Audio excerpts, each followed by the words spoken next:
पहले ये सुनसान गांव जो पहाड़ियों में बसा हुआ है कुछ इस तरह दिखता था। और क्योंकि ये गांव ग्वाटेमाला जंगलों के बीचों बीच बसा हुआ है, एक ऐसा ट्रॉपिकल एरिया जहां गर्मियों में भारी तूफानी बारिश होती है, तब इनमें से कई घर ऐसी भयानक परिस्थितियों के आगे टिक नहीं पाते और यहाँ के लोगों पर अपने परिवार की सुरक्षा के लिए घरों को बार बार बनाने का दबाव पड़ जाता है। हालांकि ग्वाटेमाला सिटी यहाँ से बस 4 घंटों की दूरी पर है और वो इस गांव से बिल्कुल अलग है। वहाँ पक्के बने हुए मार्केट्स और काम मिलने के कई सारे मौके हैं और यही दूरी हम कम करना चाहते हैं। हमें ग्वाटेमाला के इस कम्युनिटी के बारे में पता चलते ही हमने कांटेक्ट किया टेचो को, जिसके साथ हमने 2 साल पहले काम किया था और हमने कोस्टा रिका के गरीब कम्युनिटी के लिए 10 घर बनाए थे ताकि हम इस गांव को नष्ट होने से किसी तरह से बचा सकें। और 1 हफ्ते बाद डैरेन ग्वाटेमाला सिटी के पास पहुंच गए और वहाँ खूबसूरत लैंडस्केप्स और रिच कल्चर होने के बावजूद भी उन्हें जल्दी से एहसास हो गया कि चिसीगुआन के उस छोटे से गांव तक पहुँचना कितना मुश्किल है। उन्हें पास वाले गांव तक एक चार्टर प्लेन से जाना पड़ा और उसके बाद जंगल से होते हुए मीलों तक चलकर जाना पड़ा। एक ऐसी कसरत जो इन्हें पैसे कमाने के लिए हर रोज करनी पड़ती है। वहाँ पहुँचने पर डैरेन की मुलाकात हुई एल्बर्टो से, 8 बच्चों के पिता जो अपनी पत्नी मरिया के साथ उनकी देखभाल करते हैं। उन्हें सबसे करीबी सिटी तक पहुंचकर फैब्रिक बेचने के लिए घंटों सफर करना पड़ता है, जिसके लिए सिर्फ $2 मिलते हैं। मतलब उनके परिवार के हर एक सदस्य को हर हफ्ते लगभग $1 में जीना पड़ता है। और इतना ही नहीं, परिवार में सभी को एक ही बेडरूम शेयर करना पड़ता है। अभी ये लोग जिन घरों में रह रहे हैं वो बहुत ही बुनियादी स्तर के हैं। इनके फ्लोर्स मिट्टी से बने हुए हैं। यहाँ कोई बिजली नहीं है। इन्हें घर में आग जलाकर खाना बनाना पड़ता है और खुद को गर्म रखना पड़ता है। और उसके साथ ही एल्बर्ट और उसके कम्युनिटी के लिए पीने का साफ पानी इकट्ठा करने का कोई इंतजाम नहीं है। हमें अब भी जाकर कुएं से पानी लाना पड़ता है और जितना पानी हम इकट्ठा कर पाते हैं वो हमारे पूरे परिवार के सदस्यों के लिए काफी नहीं पड़ पाता। अपने परिवार को पालने के लिए इन्हें इतनी मुश्किलों से जाना पड़ता है कि हमें ये देखकर बहुत बुरा लगता है। हम इस समुदाय की मदद करना चाहते हैं। इनकी जिंदगी में बड़ा बदलाव लाना चाहते हैं। इन्हें एक कंफर्टेबल और सुरक्षित जगह देना चाहते हैं जहां ये बच्चों को बड़ा कर सके। तो अगले कुछ दिन हम हमारे पार्टनर टेचो जो यहाँ काम करने वाले हैं उसके लिए हमारे पास एक बड़ी योजना है। तो बस 4 दिनों में हम यहाँ पर 15 नए घर बनाने वाले हैं जहाँ होंगे बेसिक इलेक्ट्रिसिटी के लिए कुछ सोलर पैनल्स, एक सैनिटेशन सिस्टम, कंक्रीट के फ्लोर्स, एक लकड़ी जलाने का चूल्हा और एक रेन हार्वेस्टिंग सिस्टम जो होगा स्टोरेज और फिल्ट्रेशन के साथ। टेचो में ऐसे लगभग 15 लाख वॉलंटियर्स हैं जो इस ऑर्गेनाइजेशन से पास होकर निकले हैं। इस तरह की एक्टिविटीज उन्हें उनकी पारंपरिक जड़ों से जोड़कर और उन छोटे कम्युनिटीज को सहारा देकर उनकी जिंदगी बदल सकती है। वो अपने और उन कम किस्मत वाले लोगों के बीच की दूरी कम करने में मदद करते हैं। अगले दिन सुबह सुबह जब उस काम को शुरू करने में 4 दिन बचे थे, तब टेचो के करीब 50 वॉलंटियर्स उस गांव में कंस्ट्रक्शन शुरू करने के लिए चले गए और उस गांव में सड़कें कम होने की वजह से डैरेन और उन वॉलंटियर्स को सभी बिल्डिंग इक्विपमेंट्स पहाड़ी की चोटी पर उठाकर ले जाने पड़े जहां वो नए घर बनाए जा रहे थे। इसलिए अगले 48 घंटे बहुत ही मुश्किल होने वाले थे।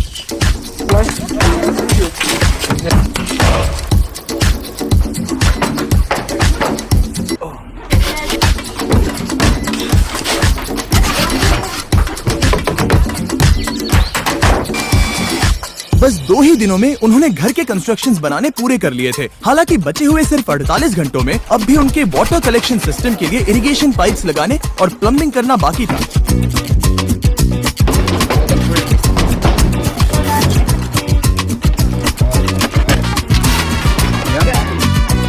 वो यहाँ पर बहुत सारा पानी इकट्ठा कर पाएंगे ताकि बारिश के ना होने पर भी इनके लिए पर्याप्त पानी मुहैया हो सके। ये उनके लिए एक बहुत बड़ी सुविधा है। मैंने कभी डैरेन की क्षमता पर शक नहीं किया, पर नहीं होता। पर सूरज उगने से पहले उन्होंने वक्त पर काम खत्म कर लिया ताकि एल्बर्टो और उन सभी परिवारों को नए घर का सरप्राइज मिल सके। और बच्चे तो अपनी एक्साइटमेंट रोक ही नहीं पाए। चलो रिबन काटते हैं।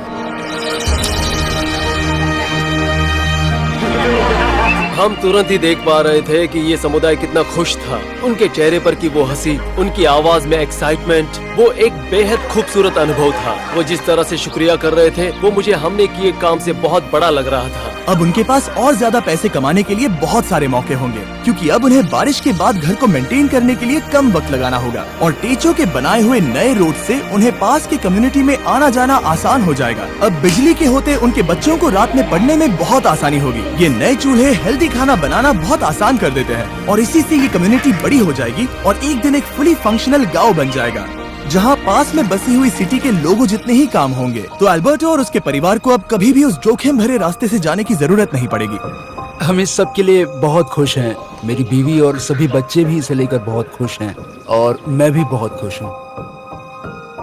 और इसके बाद भी हमारे पास इस कम्युनिटी के लिए और एक सरप्राइज है, पर उसे दिखाने से पहले मैं आपको इस वीडियो के स्पॉन्सर के बारे में बताना चाहता हूँ, ड्रैगन सिटी। इस प्रोजेक्ट को स्पॉन्सर करने के बावजूद ड्रैगन सिटी होस्ट कर रहा है एक फिलैंथ्रोपी वीक चैलेंज जो जनवरी 21 से लेकर 28 तक रहेगा। विनर्स टेचो के लिए पॉइंट्स अर्न कर सकते हैं एक इलेक्ट्रिक और एक फ्लेम पेरेंट को ब्रीड करके, और हर 50,000 पॉइंट्स अर्न होने पर ड्रैगन सिटी टेचो.us को $100 डोनेट करेंगे ताकि लैटिन अमेरिका में शेल्टर्स बनाने में मदद कर सके, जिसका डोनेशन गोल है $20,000। और हाँ, इसमें custom mister beast runner island 24 जनवरी से शुरू होने वाला है, जहां आप सभी मिस्टर बीस्ट ड्रैगन्स को इन गेम ऑफर से पा सकते हैं। पर अगर आपको मेरे ड्रैगन्स पसंद नहीं है तो आप हजारों ड्रैगन्स में से भी चुन सकते हैं। फिक्र मत करो, मुझे बुरा नहीं लगेगा जब तक आप सब्सक्राइब करते हैं। ड्रैगन सिटी डाउनलोड करने के लिए डिस्क्रिप्शन के लिंक पर क्लिक करें या फिर इस QR कोड को स्कैन करें, जिसमें होगा special starter pack 15,000 food, 30,000 gold, 10 James, और ज्वाइन करें 20 फिलैंथ्रोपी वीक एक ड्रैगन मास्टर बनकर।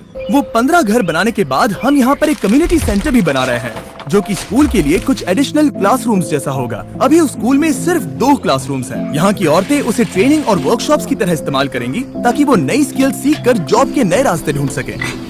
इस गांव के लोगों ने हमारे लिए अपने घरों को खुला कर दिया, अपने दिलों को खुला किया और साथ ही में अपने समुदाय को भी खुला किया, और उसका हमें इस समुदाय में रहकर एहसास हुआ। इस वीडियो के लिए आपका सपोर्ट मायने रखता है। उम्मीद है आपको मजा आया होगा। हमेशा की तरह आप सभी की आंखें इस वीडियो को देखकर लोगों की मदद करती हैं, पर आपकी उंगलियां भी मदद कर सकती हैं। उस सब्सक्राइब बटन को दबाकर तो जल्दी दबाइए और कमेंट्स में हमें बताइए, और जो भी सब्सक्राइब नहीं करेगा उन पर गुस्सा करिए, लेकिन प्यार से, क्योंकि हमें पॉजिटिविटी पसंद है। पर हाँ, उन सब से सब्सक्राइब जरूर करवाइए। बाय। एना की प्यार भरी याद में हमें सपोर्ट करने के लिए शुक्रिया।